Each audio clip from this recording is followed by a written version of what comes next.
मोठी अपडेट येते डॉक्टरांच्या संपासंदर्भातली आणि त्याच संदर्भात मंत्री गिरीश महाजन बोलतायत, आपण बघूया। गेल्या 2 दिवसापासून मार्चचा संप राज्यभरामध्ये सुरू होता आणि त्या संदर्भामध्ये आज सर्व त्याचं शिष्टमंडळ या ठिकाणी मला भेटायला आलेलं होतं आणि अतिशय सकारात्मक चर्चा या बाबतीत त्यांच्या मागण्यांच्या बाबतीमध्ये या ठिकाणी झाली आणि आज त्यांनी हा संप आपला मागे घेतलेला आहे। खरं म्हणजे त्यांचे प्रश्न अतिशय महत्त्वाचे आहेत। त्यांचा सर्वात महत्त्वाचा प्रश्न होता निवासाचा, हॉस्टेलचा। आपल्याला कल्पना आहे की गेल्या 3 आठवड्यापूर्वी मीच जे ला त्या ठिकाणी जाऊन आलो, त्या ठिकाणी त्यांची निवासाची व्यवस्था काय ती सगळी बघितली आणि खरं आहे की अतिशय म्हणजे आज राज्यामध्ये जवळपास गव्हर्नमेंट मेडिकल कॉलेजमध्ये 10,000 खोल्यांची गरज आहे आणि त्या कमी आहेत आणि 10,000 खोल्या कमी असताना विद्यार्थी मग कसे राहत असतील याची आपल्याला कल्पना आहे। गेल्या अनेक वर्षापासूनचा हा विषय आहे, परंतु त्या ठिकाणी ज्या आहेत त्यासुद्धा त्याची तातडीने डागदुरुस्ती करणे आवश्यक आहे। अनेक ठिकाणी बाथरूम गळत आहेत, अनेक ठिकाणी रूम दुरुस्त करणं आवश्यक आहे, काही ठिकाणी स्लॅब कोसळलेले आहेत, ही अवस्था त्यांची आहे। आणि मग त्या संदर्भात मी PWDचे अधिकारी, आमचे डीन, सर्व संबंधित अधिकारी, एजन्सी यांना सोबत घेऊन गेलो होतो आणि त्यांना तात्काळ सूचना दिलेल्या आहेत की या संदर्भामध्ये ही डागडुजी तात्काळ करावी। 12 कोटी रुपये आम्ही PWDकडे दिलेले आहेत, टेंडर प्रोसेसमध्ये ते सगळं आहे। पण त्याचबरोबर नुसती डागडुजी करून नाही तर कायमस्वरूपी हा प्रश्न मिटला पाहिजे आणि म्हणून केंद्र शासनाकडे गेल्या महिनाभरापासून मी फॉलोअप करतोय की 500 कोटी रुपये तुम्ही आम्हाला हॉस्टेल बांधण्यासाठी द्या। CSRच्या माध्यमातून अनेक मोठ्या कंपन्या आहेत, त्यांना मी गळ घातलेली आहे की तुम्ही आम्हाला विद्यार्थ्यांचे हॉस्टेल बांधायला काही मदत करा। निश्चित त्यातून पॉझिटिव्ह सकारात्मकता त्या ठिकाणी आलेली आहे आणि आम्ही लवकरच, मला वाटतं या 2 महिन्यात 3 महिन्यामध्ये आम्ही मोठ्या प्रमाणामध्ये फंड आणू, निधी आणू आणि हॉस्टेलच्या पुनर्बांधणीसाठी नवीन हॉस्टेल करण्याच्या संदर्भामध्ये आमची ती जी प्रक्रिया आहे ती सुरू त्या ठिकाणी निश्चित होईल। परंतु एकदा हा विषय तर सगळा मार्गी लावायचा राज्यभरातला, कुठल्याही परिस्थितीमध्ये चांगल्या निवासाची व्यवस्था आम्हाला या विद्यार्थ्यांना करून द्यायची आहे। त्याचबरोबर सिनियर रेसिडेन्सचा प्रश्न होता, 1432 पदं होती, 1-2 दिवसामध्ये ते आम्ही भरत आहोत। त्या प्रक्रियेत पाईपलाईनमध्येच ती सगळे प्रकरण होतं, पण 1-2 दिवसामध्ये, 2 ते 3 दिवसामध्ये ही सगळी पदं भरली जातील। त्याचबरोबर या विद्यार्थ्यांचे काही BMCचे प्रश्न होते, कॉर्पोरेशनचे प्रश्न होते आणि त्या कॉर्पोरेशनच्या प्रश्नासंदर्भामध्ये मी BMCचे आयुक्त आहेत, ठाण्याचे आयुक्त आहेत, त्यांच्याशी चर्चा केली। कोविड काळातले काही त्यांचे देणे आहेत, बाकी आहेत, ॲरियर्स आहेत, त्या बाबतीमध्ये चर्चा केली आणि अजूनही त्यांचे काही प्रश्न आहेत, पण ते खातं माझ्याकडे येत नाही, ते माननीय मुख्यमंत्री महोदयाकडे नगरविकास आहे त्यांच्याकडे ते येतं। परंतु मी त्यांना शब्द दिलेला आहे की आपण या 2-3 दिवसामध्ये माननीय मुख्यमंत्री महोदयाकडे बैठक लावू, संबंधित अधिकाऱ्यांना बोलवू, तुमचे जे प्रश्न आहे ते निश्चित त्या बाबतीमध्ये सकारात्मक निर्णय आपण त्या ठिकाणी करून घेऊ। मला वाटतं अशा पद्धतीने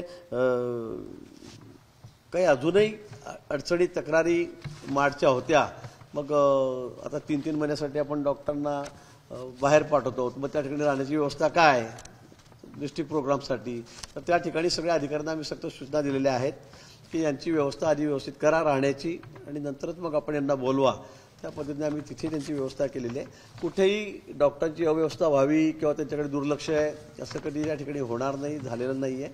पण जी आहे ती परिस्थिती आहे की खूप मोठ्या प्रमाणामध्ये आज वसतिगृहाची खोल्यांची गरज त्यांच्यासाठी आहे, पण ती आता तात्काळ कशी मार्गी लागेल, लवकरात लवकर सगळी मिशन मोडमध्ये आम्ही हा कार्यक्रम आता घेतलेला आहे। वॉर लेवलवर आम्ही हा प्रश्न आता हाती घेतलेला आहे आणि लवकरच आम्ही हा प्रश्न त्या ठिकाणी मार्गी लावू आणि सगळी सकारात्मक चर्चा या बाबतीमध्ये आमची त्यांच्यासोबत झालेली आहे आणि त्यांनीसुद्धा हे मान्य केलेलं आहे आणि आपला संप जो आहे हा त्यांनी मागे घेतलेला आहे। खरं म्हणजे 2 दिवसामध्ये रुग्णांची, लोकांची खूप अव्यवस्था त्या ठिकाणी झाली, कारण सर्व डॉक्टर एकाच वेळेला संपावर गेल्यामुळे काही प्रमाणामध्ये अव्यवस्था त्या ठिकाणी झालेली आहे, हे त्यांनी त्या ठिकाणी मान्य केलं आहे।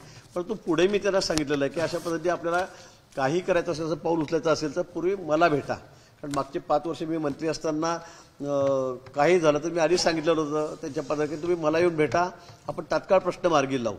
या संदर्भामध्ये थोडंसं कोऑर्डिनेशन झालं नाही, हे जर माझ्याकडे आधीच त्यांनी वेळ मागितली असती आणि बैठक झाली असती तर मला वाटतं हा प्रश्न उद्भवलाच नसता, म्हणजे या संपाची वेळ त्याच्यावर आलीच नसती। परंतु आता कोऑर्डिनेशन न झाल्यामुळे या ठिकाणी ते संपावर गेले। आज त्यांची आमची चर्चा झाली आणि मला वाटतं अतिशय पॉझिटिव्ह चर्चा होऊन यातून हा मार्ग निघणार आहे.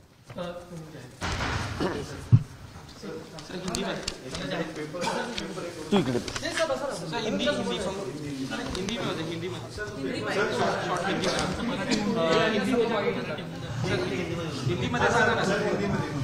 तुम्ही संप मागितला साहेबांनी माहिती दिल्याप्रमाणे मंत्री महोदयांनी आम्ही सर्व माडच्या पदाधिकाऱ्यांची बैठक साहेबांसोबत घेतली आणि सकारात्मक चर्चा पण निघाला आणि साहेबांनी खूप सारे तोडगा पण त्याच्यावर काढण्याचा प्रयत्नही केलेला आहे आणि पुढच्या लॉंग टर्म त्यांनी सोल्युशन काढण्याचाही त्यांनी ठरवलेलं आहे. जसं की हॉस्टेलचा मुद्दा असेल ज्यामध्ये त्यांनी CSR फंड वगैरे हे मागवून आपल्या जे काही रुग्णसेवेसाठी चांगलं होईल, कारण जेवढे डॉक्टरांची सुविधा होईल तेवढीच रुग्णसेवेसाठी आणखी बळ डॉक्टरांना मिळणार आहे. या सगळ्या गोष्टी महोदयांनी आमच्याकडून ऐकल्या, त्याबद्दल आम्ही त्यांचे आभारही मानतो. आणि सोबतच महाराष्ट्रभर असो आणि सोबतच सगळे जेवढे आमच्यासोबत कॉर्पोरेशन कॉलेजेस आहेत, शासकीय महाविद्यालय जे आमच्या संघटनेअंतर्गत येतात, तिथं सर्वच ठिकाणी आता आम्ही निवासी डॉक्टरांचा संप जाहीरपणे माघार घेण्याचं बोलतोय, घोषित करत आहोत. तर यामध्ये सर्व मागण्यांवर तातडीचे निर्णय होण्याची अपेक्षाही आम्हाला आहे. त्याबरोबरच आणि तसे निर्देशही महोदयांनी दिलेले आहेत समस्त अधिकाऱ्यांना वगैरे. तुमचं नाव सांगा आणि तुम्ही सर्वांशी म्हणजे तुमचं नाव पद सांगा. मी डॉक्टर अविनाश माधव दैफळे. मी या महाराष्ट्र राज्य निवासी डॉक्टर्स राज्यव्यापी संघटनेचा मी राज्याचा अध्यक्ष आहे आणि ज्यामध्ये आमच्या संघटनेमध्ये सर्वच शासकीय वैद्यकीय महाविद्यालय व तसेच महापालिका महाविद्यालय येतात, ज्यामध्ये सर्व निवासी डॉक्टरांची आम्ही अडचणी संबंधित प्रयत्न करतो.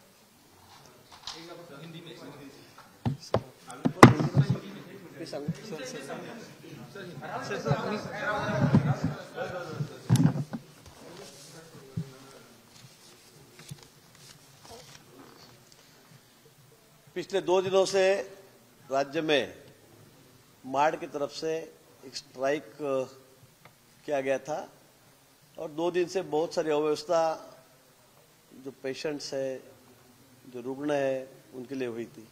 आज मार्ड के जो सब प्रतिनिधि है उनके साथ हमारी चर्चा हुई है.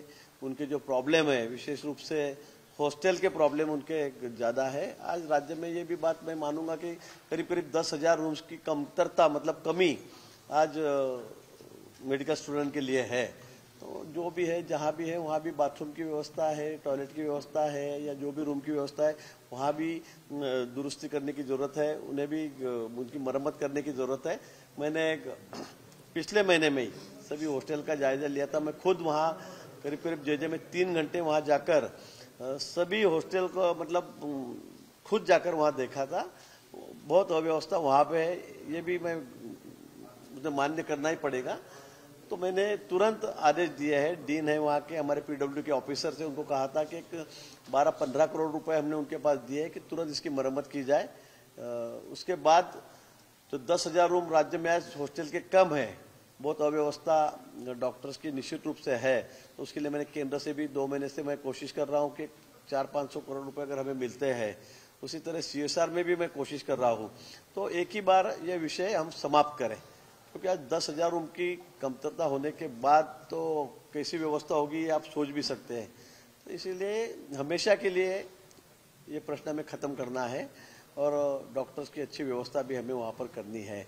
एक ऐसा रेसिडेंशियल डॉक्टर, इनके 1400 करीब 1450 पद रिक्त है, मतलब उनके मतलब फाइल भी प्रोसेस में है. तो बस 2 दिन में वो जो उनका प्रश्न है, मुझे लगता है उसके ऊपर भी सोल्यूशन निकल जाएगा. 2-3 दिन में इनका भी प्रमोशन वहाँ पर हो जाएगा. और छोटी मोटी बातें जो है, BMC के जो प्रश्न है, जो कोविड के समय में कुछ उनका डिफरेंस है वो दिया गया नहीं है. कुछ और भी उनके प्रश्न है, कुछ मसले हैं. तो मैंने कहा है माननीय मुख्यमंत्री जी के साथ चर्चा, क्योंकि BMC मेरे डिपार्टमेंट में नहीं आता. तो मैंने कहा CM साहब के साथ बैठकर उस पर सविस्तर चर्चा की जाएगी. सभी ऑफिसर को वहाँ बुलाएंगे. आपके जो प्रश्न है वो भी, उसका भी कुछ ना कुछ सोल्यूशन हम लोग वहाँ पर निकालेंगे. और मैंने कहा कि कोई कोऑर्डिनेशन की कमी के कारण ये स्ट्राइक हुआ है. अगर यही डॉक्टर्स मुझे 2-4 दिन पहले मिलते थे और चर्चा करते थे तो मुझे लगता है स्ट्राइक करने की नौबत उन पर नहीं आती थी. लेकिन आज कोऑर्डिनेशन के कमी होने के कारण ये स्ट्राइक हुआ है 2 दिन, बहुत सारे लोगों की व्यवस्था, रुग्ण है जो पेशेंट्स है उनकी व्यवस्था यहाँ पर भी हुई है, ये वो भी मानते हैं, हम भी मानते हैं।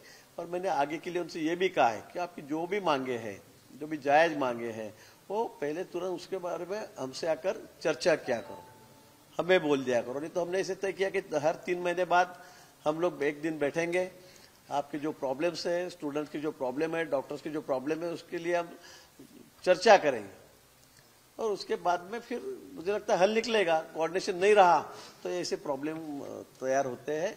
ये हमने आज के इस उदाहरण हमारे सामने है, इसके आगे से हम जरूर कोऑर्डिनेशन रखेंगे और जो भी प्रॉब्लम है उस पर सोल्यूशन निकालेंगे। महाजन साहेब, मुद्दा उपस्थित राहतो तो हॉस्टेलचा तुम्ही सांगितलं, पण अनेक गव्हर्नमेंट हॉस्टेल्समध्ये विशेषतः मेडिकल हॉस्पिटल पॅरासाइट मुलं खूप आहेत, अनेक ठिकाणी गैरवापर हॉस्टेलचा केला जातो, ही वस्तुस्थिती आहे। नाही, गैरवापर वगैरे होतो असं काही म्हणता येणार नाही, असं पुढे म्हणता येणार नाही, पण अव्यवस्था आहे हे आम्हाला अगदी मान्य आहे। कारण मी स्वतः अनुभवलेलं आहे, मी बघितलेलं आहे। गेल्या 5 वर्षांनी माझ्याकडे जे खातं होतं आणि त्यावेळेला सुद्धा आहे वाईटच व्यवस्था आहे, म्हणजे अवस्था फार वाईट आहे, हे अगदी प्रामाणिकपणे मी मान्य करतो। पण त्यावर आता आम्हाला तोडगा काढायचा आहे। मी मंत्री झाल्यापासून या 4 महिन्यापासून 5 महिन्यापासून या विषयाला प्राधान्याने मी हाती घेतलेला आहे आणि अतिशय फास्ट ट्रॅकमध्ये हे आम्ही काम या ठिकाणी करणार आहोत। कायमस्वरूपी हा हॉस्टेलचा जो प्रश्न आहे हा आम्ही तडीस नेणार आहोत। ग्राम विकास विभागाच्या एका पत्राची सध्या मोठ्या प्रमाणामध्ये चर्चा आहे। 31 डिसेंबर पूर्वी जर घरकुलाचा पहिला हप्ता दिला गेला नाही ती रक्कम जी आहे ती दुसऱ्या राज्यांना वळती केली जाईल अशा पद्धतीच्या पत्रामध्ये उल्लेख आहे। साधारणपणे 11,06,000 समथिंग लाभार्थी आहेत ज्यांना अजूनही तो हप्ता मिळाला नाही अशा पत्रामध्ये नोंद आहे। नेमकी काय वस्तुस्थिती आहे, काय खरं? नाही, मला असं वाटतं की सगळ्याच बाबतीमध्ये म्हणजे आपल्या महाराष्ट्रामध्ये जे खाते असतात त्यांना असं पत्र दिलं जातं, जिल्हा परिषदला असेल, एजन्सीला, पंचायत समितीला असेल किंवा जे डिपार्टमेंट, तुम्ही हा निधी वेळेत खर्च करा आणि अन्यथा आम्ही हा दुसरीकडे वळू असं त्यांनी म्हटलं जातं। त्या पद्धतीने केंद्र सरकारने रुटीनमध्ये हे पत्र दिलेलं आहे। खरं म्हणजे आज सरकार आमचं आल्यापासून आम्ही ज्या पद्धतीने प्रधानमंत्री आवास योजनेचा आढावा घेतो आहोत, माननीय मुख्यमंत्री उपमुख्यमंत्री महोदय यावर सविस्तर चर्चा झाली, केंद्रीय मंत्री येऊन गेलेत आणि निधी लवकर खर्च व्हावा या बाबतीमध्ये काही दुमतच नाही। परंतु मी तुम्हाला सांगेल की मधल्या 2-2.5 वर्षामध्ये हे काम इतकं ठप्प झालेलं होतं, त्यावेळेला महाविकास आघाडीचं सरकार होतं, अतिशय ठप्प झालेलं होतं। परंतु आता आम्ही त्याला अतिशय गती त्या ठिकाणी दिलेली आहे। इथे अनेक अडचणी आहेत, मग जे लाभार्थी आहेत त्यांच्या स्वतःच्या जागा नाही, गायरांचा विषय त्या ठिकाणी आहे, अतिक्रमणावर त्यांची घरं आहेत, भूमिहीन लोक त्या ठिकाणी जास्त आहेत आणि म्हणून काही प्रॉब्लेम त्या ठिकाणी निश्चित आहेत। पण त्या संदर्भामध्ये तोडगा काढलेला आहे। काही करून मग गायरांवर असेल, अतिक्रमणामध्ये असेल, मग शासनाने जागा द्यावी, खाजगी व्यक्तीकडून विकत घेऊन त्यांना ती जागा द्यावी, जागा कमी असेल तर मल्टिपल म्हणजे 2 स्टोअर 3 स्टोअर 4 स्टोरेजमध्ये या बिल्डिंग बांधाव्यात। अशा पद्धतीने आता आम्ही 100% ही आवास योजना पूर्ण कशी होईल त्यासाठी आमचा प्रयत्न आहे। पण आपण इतर राज्यात जर बघितलं तर आपल्यापेक्षा 4-5 पट कमी म्हणजे त्यांच्यामध्ये त्या ठिकाणी अनेक राज्यांमध्ये आपण या 6 महिन्यामध्ये अतिशय स्पीड गती या कामांना या ठिकाणी दिलेली आहे। आणि म्हणून मला असं वाटतं की या पत्राचा फार भाव करण्याची गरज नाही, हे रुटीनमध्ये दिलेलं पत्र आहे आणि याचा मागचं तात्पर्य एवढंच आहे, आशय एवढाच आहे की ही कामं लवकर पूर्ण करा, हा निधी तुम्ही लवकर खर्च करा। पण मला वाटतं महाराष्ट्र आता खूप पुढे आहे या बाबतीमध्ये, खूप आम्ही स्पीड या बाबतीमध्ये पकडलेला आहे। त्या 11,06,055 घरांसंदर्भात तातडीने तुम्ही काय आदेश दिले किंवा त्याची काही माहिती घेतली, कारण ते पेंडिंग आहे आणि त्यांना जर तो हप्ता मिळाला गेला नाही तर ती रक्कम नाही, एवढे लोक पेंडिंग वगैरे मला वाटतं आपल्या आकड्यामध्ये खूप काही तफावत आहे। यावर्षी जवळपास मला असं वाटतं की 4 लाख लोकांना आपण त्या ठिकाणी घरं मंजूर केलेली आहेत आणि त्या संदर्भातला विषय आहे। पण मला वाटतं अतिशय गती स्पीड त्या ठिकाणी आहे, पैसे कुठे पेंडिंग वगैरे असा काही फार मोठा विषय नाही आहे। पण तुम्ही सांगितलं की ज्या ठिकाणी जागाच नाही आहे, बेघर आहेत, गायरांवर आहे, असे एक विषय, पण त्या संदर्भातले सगळे निर्णय राज्य सरकारने या ठिकाणी घेतलेले आहेत। ज्या ठिकाणी गावठाण नसेल, गायरान नसेल त्या ठिकाणी खाजगी जागा विकत घ्या, परंतु या लोकांना घरकुल बांधून द्या। पंतप्रधानांचं हे स्वप्न आहे, त्यांनी सांगितलंय की एकही माणूस या देशामध्ये बेघर राहता कामा नये, ज्याच्या डोक्यावर छत नाही, ज्याच्या घराला भिंती नाही, असा एकही माणूस असता कामा नये। प्रत्येकाला नळ द्या, प्रत्येकाच्या घरात लाईट द्या, प्रत्येकाला शौचालय द्या, प्रत्येकाला घर द्या, प्रत्येकाला गॅस द्या। म्हणून सर्वसामान्य गरीब माणूस आहे त्याचं जीवनमान उंचवण्यासाठी त्यांना या सगळ्या सोयीसुविधा देण्याचं काम केंद्र सरकार या ठिकाणी करत आहे। आणि म्हणून मला वाटतं की फार काहीतरी मोठं संकट आलंय राज्यावर, विरोधकांना तर काहीतरी लागतंच आणि म्हणून फक्त या कामाला गती यावी, हा निधी सगळा खर्च करा असं म्हणण्याचा या पत्राच्या मागचा आशय आहे. परंतु राज्य सरकार या बाबतीमध्ये अतिशय हा विषय आम्ही आल्यापासून गांभीर्याने घेतलेला आहे आणि खूप मोठी गती आता आम्ही या सगळ्या कामांना दिलेली आहे. एबीपी माझा, उघडा डोळे बघा नीट.